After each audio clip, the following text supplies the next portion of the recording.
दिल्ली से सीएम योगी ने राष्ट्रपति द्रौपदी मुर्मू से शिष्टाचार भेंट की। दिल्ली दौरे पर सीएम योगी ने राष्ट्रपति भवन में ये भेंट की। सीएम योगी ने राष्ट्रपति को कृष्णा राधा की मूर्ति भेंट की।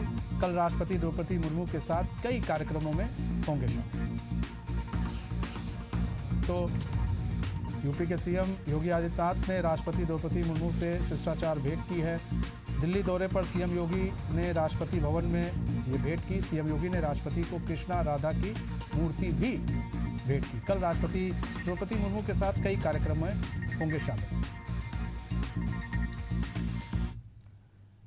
इसी बीच बड़ी खबर रायपुर से, राज्योत्सव से जुड़ी बड़ी खबर है। 31 अक्टूबर को छत्तीसगढ़ नहीं आएंगे पीएम मोदी।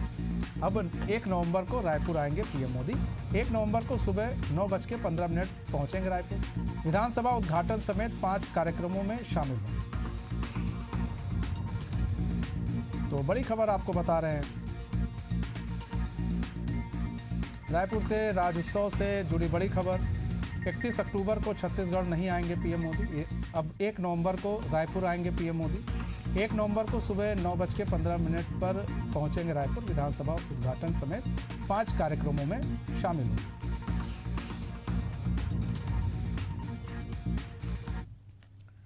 छत्तीसगढ़ इस बार अपना रजत जयंती राज्योत्सव पूरे जोश और उत्साह के साथ मनाने जा रहा है। राज्य गठन के 25 वर्ष पूरे होने के इस खास अवसर पर प्रधानमंत्री नरेंद्र मोदी भी कार्यक्रम में शामिल होंगे। उनकी मौजूदगी को देखते हुए राजधानी रायपुर सहित पूरे प्रदेश में सुरक्षा के कड़े इंतजाम किए गए हैं। पुलिस प्रशासन ने कार्यक्रम स्थल और आसपास के क्षेत्रों में सुरक्षा व्यवस्था को चाक चौबंद रखने के लिए विशेष प्लान तैयार किया है।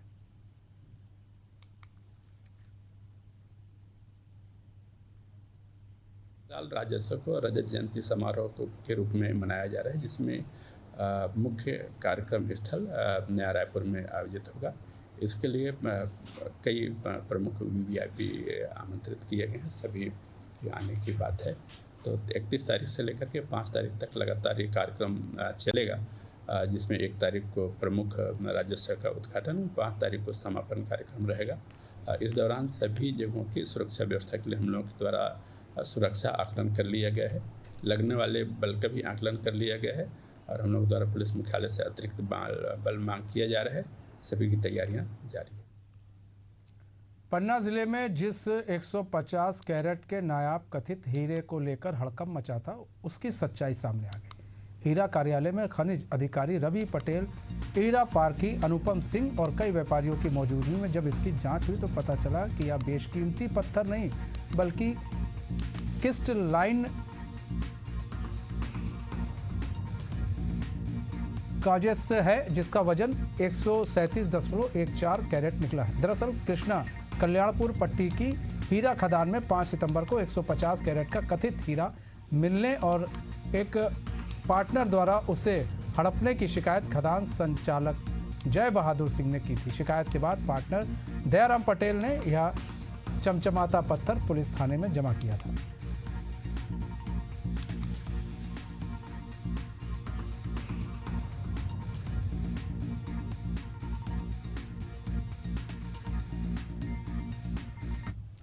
कांग्रेस प्रदेश अध्यक्ष अजय राय ने आरएसएस और बीजेपी सरकार पर तीखे प्रहार की है। उन्होंने आरोप लगाया कि काकोरी में एक दलित व्यक्ति को पेशाब चटवाया गया, जो बीजेपी सरकार की दलित एवं समाज विरोधी मानसिकता को दर्शाता है। कांग्रेस सांसद इमरान मसूद द्वारा शहीद भगत सिंह की हमास से तुलना पर पूछे गए सवाल पर अजय राय ने कहा कि उन्होंने यह बयान सुना नहीं, इसलिए वे इस पर कोई टिप्पणी नहीं कर सकते। तो अत्याचार अन्याय सरकार में हो रहा है, दलितों के साथ अपमान किया जा रहा है, दलितों की हत्याएं की जा रही हैं। आप देख सकते हो पेशाब चटवाया गया आरएसएस के पदाधिकारी के द्वारा कानपुर काकोरी, लखनऊ काकोरी में, कि उसको पेशाब चटवाया गया। कानपुर में एक बच्ची आत्महत्या करती है और पूरी तरीके से आज सरकार बैठी है। पूरा का पूरा अमला, बनारस में छठ का पूजा आज प्रारंभ हो गया, छठ का पूजन आज से, एक भी व्यवस्था कहीं कोई नहीं की गई। पूरे तरीके से आज सरकार केवल और केवल ढकोसलेबाजी कर रही है और केवल मार्केटिंग कर रही है और पूरी तरीके से आज ये सरकार आम आदमी का अपमान कर रही। न कोई रोजगार, न त्यौहार मनाए। आप बताओ कितने त्यौहार मनाए आपने? राजधानी भोपाल में शुक्रवार रात हुई बीजेपी की वर्चुअल मीटिंग में प्रदेश अध्यक्ष हेमंत खंडेलवाल की टीम को राष्ट्रीय सह संगठन महासचिव शिव प्रकाश, मुख्यमंत्री डॉक्टर मोहन यादव, प्रदेश प्रभारी डॉक्टर महेंद्र सिंह और संगठन महासचिव हितानंद शर्मा ने आचरण, व्यवहार और कार्यशैली को लेकर जरूरी सलाह दी। प्रदेश नेतृत्व ने कहा कि पदाधिकारियों के आचरण से पार्टी की छवि बनती और बिगड़ती है, इसलिए सार्वजनिक जीवन में भाजपा के रीति नीति के अनुरूप रहना चाहिए। देर रात तक चली इस बैठक पर अब सियासत भी होने लगी है। पूर्व मंत्री और कांग्रेस नेता ने तंज कसते हुए कहा कि बिहार में चुनाव चल रहे हैं और यहां ऑनलाइन नसीहतें दी जा रही हैं। जिन लोगों को बीजेपी की प्रदेश कार्यकारिणी में जगह दी गई, उन्हें ना अनुभव है ना आइडिया। पीसी शर्मा के इस बयान पर पलटवार करते हुए विधायक रामेश्वर शर्मा ने कहा कि हर कार्यकर्ता को काम देना, वरिष्ठों का सम्मान देना यह भाजपा की कार्यपद्धति है। कोई डैमेज कंट्रोल नहीं है। कांग्रेस थोड़ी ये कुर्ते फट रहे हैं, पजामे फट रहे हैं, चप्पल छोड़कर नेता भग रहे हैं। ये भारतीय जनता पार्टी है। संगठन गढ़े चलो, सुपंथ पर बढ़े चलो। हर कार्यकर्ता को काम और सो अवसर देना ये भारतीय जनता पार्टी की पद्धति है। उन कार्यकर्ताओं को भी मौका देना, पार्टी की सेवाएं जो बरसों से कर रहे हैं। इसलिए ये संगठन का मूल मंत्र है और गंगा गंगोत्री से बह रही है। आइए इसमें स्नान करिए और जय श्री राम बोलकर दीनदयाल उपाध्याय के सपने साकार करिए। नरेंद्र मोदी जी के विकसित भारत के अभियान में जुट जाइए। मोहन यादव की कल्पना को मध्य प्रदेश के गांव गरीब किसान तक पहुंचाने का काम करिए। प्रदेश के उप मुख्यमंत्री और स्वास्थ्य मंत्री राजेंद्र शुक्ला ने चित्रकूट से लौटते समय मझगवां स्थित सामुदायिक स्वास्थ्य केंद्र का औचक निरीक्षण कर वहां मौजूद सुविधाओं की जमीनी हकीकत का जायजा लिया। इस दौरान पत्रकारों ने प्रदेश और खासकर सतना जिले में बच्चों की लगातार कुपोषण से मौत को लेकर सवाल पूछे, जिस पर उप मुख्यमंत्री ने कहा कि इस मामले में संबंधित अधिकारियों के खिलाफ कार्रवाई की गई।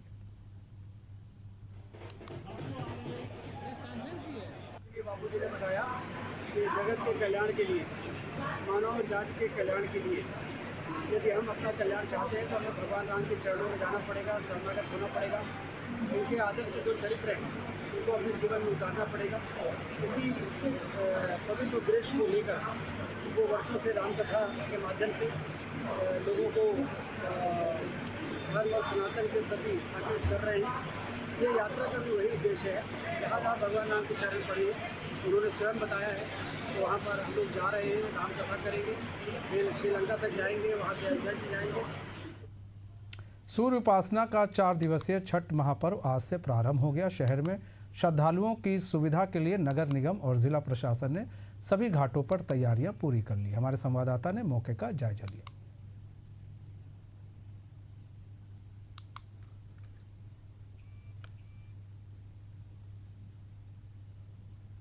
मध्य प्रदेश में छठ त्योहार को लेकर तमाम सारी तैयारियां जो है घाटों पर पूरी कर ली गई हैं और इसके साथ ही अब जो लोग घाटों पर पूजा करने के लिए पहुंचेंगे उन्होंने भी अपनी तैयारी जो है वो शुरू कर दी है।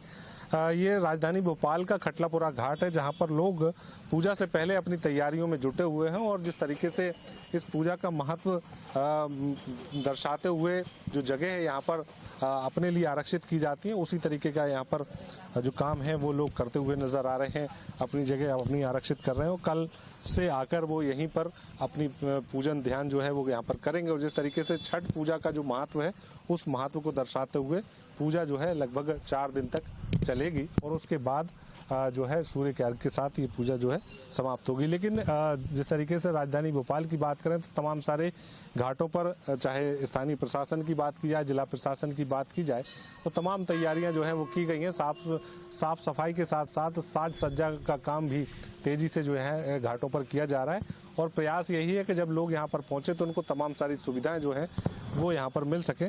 इसके साथ ही चाहे राजधानी भोपाल का कोई भी घाट हो, लगभग 52 घाटों पर इस तरीके की तैयारियां जो हैं वो की गई हैं और कई सारी जगहों पर स्थानीय स्तर पर कुंड भी जो है वो बनाए गए हैं ताकि लोग जो है उन कुंडों पे पहुंचकर अपनी पूजन अर्चन कर सकें। तो ऐसे में राजधानी भोपाल की महापौर की बात की जाए या तमाम सारे जनप्रतिनिधियों की, तो अपने अपने क्षेत्र में पहुंचकर वो लगातार ऐसे घाटों पर, ऐसे कुंड पर पहुंचकर वो लगातार निरीक्षण कर रहे हैं कि व्यवस्था किस तरीके की है और उन्हीं व्यवस्थाओं को दुरुस्त करने का काम भी लगातार किया जा रहा है। साज सज्जा के साथ साथ तमाम सारे प्रयास है कि छठ पूजा जब के लिए लोग घाटों पर पहुंचेंगे, कुंडों पर पहुंचेंगे तो कहीं ना कहीं उनको तमाम सारी सुविधाएं जो हैं वो मिल सकें। वहीं सुरक्षा व्यवस्था के लिए भी पुलिस बल तैनात किया जाएगा। कैमरा पर्सन इमरान के साथ दुष्यंत पारासर, एशियन न्यूज़, भोपाल।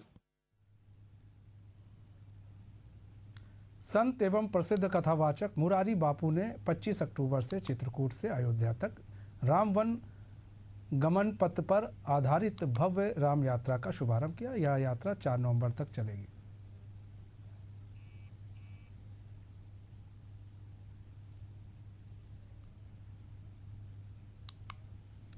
सूर्य उपासना का 4 दिवसीय छठ महापर्व आज से प्रारंभ हो गया। पर्व की शुरुआत के साथ ही रायपुर के बाजारों में जबरदस्त रौनक देखी जा रही है। सुबह और शाम के समय बाजारों में श्रद्धालुओं की भीड़ उमड़ रही है। हमारे संवाददाता ने मौके का जायजा लिया।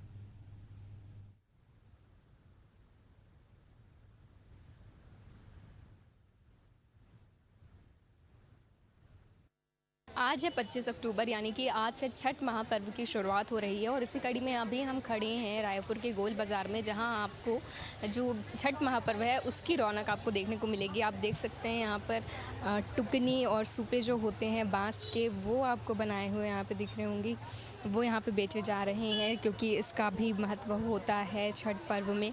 साथ ही आपको पूरे बाज़ार में रौनक देखने को मिलेगी। बाज़ार में लेडीसें आई हुई हैं सामान लेने के लिए। यहाँ पर आप देखे होंगे कि आपको यहाँ पे सारी पूजा की सामग्री एक साथ मिलेगी। आइए बात करते हैं और जानते हैं कि आप लोग छठ महापर्व की छठ का क्या महत्व है, आप ये बताएंगे? हमसे मुझे नहीं पता, ये इनसे पूछे क्योंकि जी यूपी से मैं बिलोंग करती हूँ और मेरा छठ ट्रेडिशनल नहीं है फेस्टिवल, वैसे सबका है क्योंकि मेरा बेटा बहुत बीमार हुआ था तो मैंने ये मान लिया था। तब से मैं इतने सालों से 15-20 सालों से रह रही हूँ। अब मेरी 68 ईयर्स उम्र है तो अब मुझसे नहीं हो रहा, तो मैं माता जी का हाथ जोड़ करके कि अब मैं असमर्थ हूँ तो छोड़ रही हूँ। बाकी पर्व तो बहुत अच्छा है। अच्छा कि ये ऐसा पर्व है जिससे हम साक्षात अपने देव को देख सकते हैं, सूर्य भगवान को। बाकी तो हम इमेजिन करते हैं, कल्पना से उनको भगवान की पूजा करते हैं। और ये तो है कि भाई हम सुबह शाम अपने सूर्य को देख रहे हैं जिसकी हम आराधना कर रहे हैं, तो श्रेष्ठ तो व्रत ही है। आप बता सकते हैं कि सूपे और टुकनी का क्या महत्व है? सूप से ही हमारा अर्घ देते हैं। सूप ही में सारा फल लेकर के हम लोग अर्घ देते हैं, सुबह हो या शाम को, सूरज उगते सूरज को, डूबते सूरज को। आप बता सकते हैं कि मिट्टी के बर्तन बहुत बिक रहे हैं, मिट्टी के बर्तनों का क्या महत्व है छठ में? हम लोग बिहारी में दिए का महत्व, हम लोग बिहार से हैं और दिए का महत्व, मिट्टी के बर्तन का तो नहीं महत्व उतना। हाँ, तो जैसे कि इन्होंने बताया कि टुकनी और सूपा से अर्घ देते हैं और यूपी और बिहार दोनों का जो छठ होता है वह थोड़ा अलग होता है, इन्होंने बताया। और मिट्टी के दिए का काफ़ी महत्व होता है बिहार के साइड में। तो आप देख सकते होंगे कि यहाँ पे कि जो मिट्टी के दिए हैं वो काफ़ी अनोखे कलाकृति के साथ यहाँ पर आपको देखने को मिल रहे होंगे। घड़े के किनारे अच्छे सुंदर सुंदर दिए बनाए गए हैं। साथ ही में आपको मिट्टी के बर्तन भी देखने को मिल रहे होंगे क्योंकि जो मिट्टी की बर्तनें हैं, मिट्टी के जो दिए हैं वो एक शुद्धता का प्रतीक है। तो आप देख रहे होंगे कि मिट्टी के छोटे से लेके बड़े दिए या फिर जो छोटे से लेके बड़े जो घड़े हैं वो आपको यहाँ पे देखने को मिल रहे होंगे। महत्व को देखते हुए जो कुम्हार हैं उनके द्वारा ये बनाए गए हैं। साथ ही में अलग अलग कलाकृति के आपको दिए देखने को मिलेंगे। तो ये थी हमारी बाजार से आज की रिपोर्ट। मैं Shreya Bhosale, camera person R K Prasad के साथ, एशियन न्यूज़ रायपुर। अयोध्या में आगामी 6 नवंबर से 8 नवंबर तक 3 दिवसीय मेहर महोत्सव का आयोजन किया जा रहा है, जिसमें नारी शक्ति अभिनंदन और अंतर्राष्ट्रीय कुश्ती दंगल आकर्षण का केंद्र होंगे। महोत्सव के पहले दिन 21,000 महिलाएं दुख दुरियां देवी की सामूहिक पूजा करेंगी। यह आयोजन नारी शक्ति के सम्मान और शक्ति के प्रतीक के रूप में मनाया जाएगा।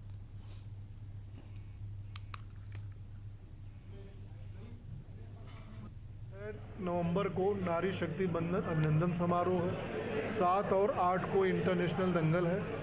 मेरे ग्राम सभा मैहर कबीरपुर में मेरे पूज्य पिता स्वर्गीय पृथ्वी सिंह के पावन स्मृति में ये मैहर महोत्सव हर साल होता है। इस बार 3 दिन का है। नारी शक्ति बंधन अभिनंदन में 21,000 बहनें हमारी गोसाईगंज के सभी गांवों से आ रही हैं जो दूर दूरिया का पूजन करेंगी। फिर 400 गांव के बीच में गीत भजन कीर्तन शोहर की प्रतियोगिता होगी महिलाओं का आपस में। जो जीतेंगे उनको मेडल और नगद पुरस्कार दिया जाएगा। कई बड़ी महिला कलाकार हैं जो गीत भजन कीर्तन प्रस्तुति देंगे और फिर 21,000 बहनों को भोजन प्रसाद के साथ 6 नवंबर कार्यक्रम समाप्त हो जाएगा।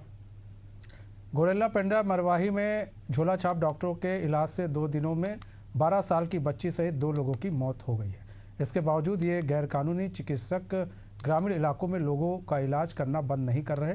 जानकारी के अनुसार झोला छाप डॉक्टर किराने की दुकानों में या अपने घर में कम पढ़े लिखे ग्रामीणों का इलाज कर रहे हैं, जिससे मरीजों की जान जोखिम में पड़ रही है। प्रशासन ने मामले को गंभीर बताते हुए कहा कि विधिवत कार्रवाई की जाएगी और ऐसे झोला छाप चिकित्सकों पर निगरानी बढ़ाई जाएगी।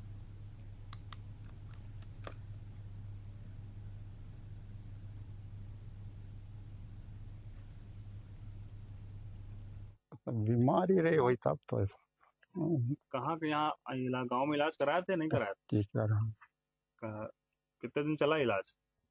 चलिस तो ठीक हो गई रही। ठीक हो गए। क्या क्या समस्या रही दादा आपके बेटे को? ओखर नहीं जाना सर। तकलीफ क्या रही उसको? वही टाइफाइड के बताए रही ने। कौन बताया रहा? तब बतायो तब वो अपने लड़का बताए। तुम्हार का इलाज हुई, कितना पैसा लगिस? हाँ का वार्ता कुछ काम बताओ ना, कितना पैसा लिए? अब भाई ले सब कहीं ना जहीं ना सुई। कितना पैसा? का लगवाए आप? इंजेक्शन लगवाए? हाँ। और दवाई भी दी? हाँ। दिखावा दवाई।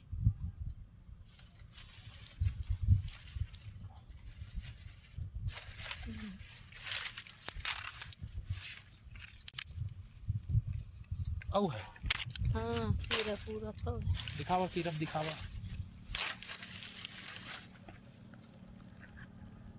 का समस्या आई तो कौन डॉक्टर पास ले गए? चांद से। कहाँ? भितरिया। तो का इलाज करीस? इंजेक्शन लगा है। हाँ। और बाद सिरप दी से। हाँ। और में से बुखार छोड़ दी से। और पर्ची अर्ची दी से कि नहीं? पर्ची नहीं दी से। का दवाई दी से भैया? ओमा दवाई ये वाला है। हाँ। और इंजेक्शन। हाँ। इंजेक्शन दिखा।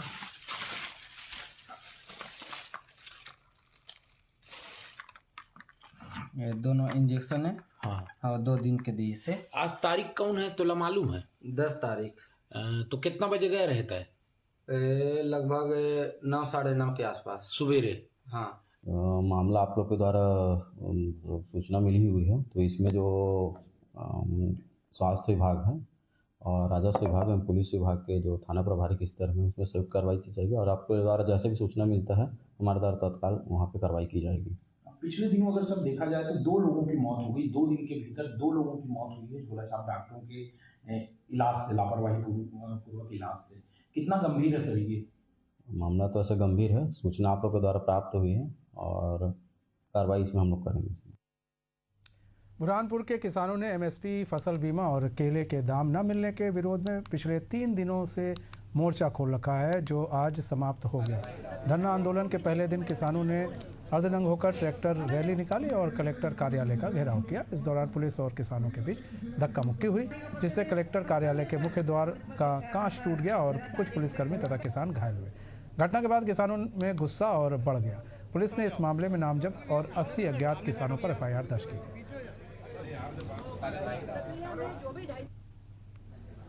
बुरहानपुर के हमारे किसान भाई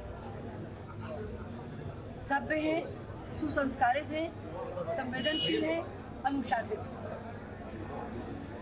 और ये जो खेती करते हैं वो खेती का प्रकार अपने आप में बहुत हिम्मत का काम है केले की खेती करना।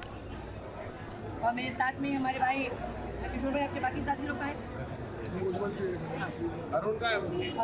अरुण। मेरा आपसे ये सबसे मुझे मालूम था ये, पर मैंने देखा कि जो स्वरूप बनता जा रहा था वो स्वरूप कुछ ठीक दिशा में नहीं जा रहा। आज मैंने सुबह से जानकारी ली कि आज यहाँ ये सब इस बात के लिए तैयार थे, तत्पर थे कि कोई जिम्मेदार आदमी बात करे, माननीय मुख्यमंत्री जी से बात कराए, आश्वस्त करे, क्या परिस्थिति है उससे अवगत कराए। तो मैंने इनको बताया है अभी हम 3 काम करने वाले हैं। ग्वालियर में गैस लाइटर, प्लास्टिक पाइप और कैल्शियम कार्बाइड से बनी कार्बाइड गन और इसी प्रकार के अन्य खतरनाक उपकरणों के निर्माण, क्रय विक्रय, प्रदर्शन एवं इनके उपयोग पर तत्काल प्रभाव से प्रतिबंध लगा दिया गया है। कलेक्टर एवं जिला दंडाधिकारी रुचिका चौहान ने इस संबंध में प्रतिबंधात्मक आदेश जारी कर दिया है। प्रतिवर्ष कुछ न कुछ मरीज आते ही हैं। जब से मैं समझ रहा हूँ अपना 30-35 साल हो गए मुझे इस फील्ड में, तो प्रतिवर्ष काफ़ी मरीज हर दिवाली पे आते थे। लेकिन बीच में कुछ वर्षों से हमने देखा कि एक थोड़ा अवेयरनेस की वजह से थोड़ा सा बच्चों के और पेरेंट्स भी बच्चों पे ज़्यादा ध्यान देते हैं, तो इस कारण से हमने देखा कि वो प्रतिशत थोड़ा सा घटता चला गया।